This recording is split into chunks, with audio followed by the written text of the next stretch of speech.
तर आज सकाळी 6:30 वाजता येऊन पोहोचले होते पुण्यामध्ये. कारण की काल काही शूट केलं नव्हतं रात्री. मी निघताना खूप जास्त गडबड होती, त्यामुळे आणि बॅग्स वगैरे होते, त्यामुळे काहीच व्हिडिओ वगैरे शूट केलं नाही मी निघताना. आणि ध्रुव इथे छान झोपून उठला होता, त्याची छान गाडीमध्ये झोप झाली होती. तर इकडे सकाळचं वातावरण खूप फ्रेश दिसत होतं. त्यानंतर मग घरी आले, घरातलं सर्व कामं वगैरे आवरली, त्यानंतर चहा वगैरे घेतला आणि नेक्स्ट डेला मग ध्रुवचं इथे वॅक्सिन देण्यासाठी जायचं होतं आम्हाला. तर तिकडेच निघाले होते. त्याचं 16 महिन्यांचं राहिला होता लस द्यायची, त्यामुळं आम्ही इकडे आलो होतो.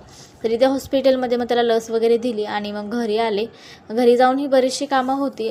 कालच्या बॅग वगैरे अनपॅक करायच्या होत्या आणि बऱ्याचशा गोष्टी मी करून गेले होते, त्यामुळे एवढं काही लोड आला नाही मला कामांचा.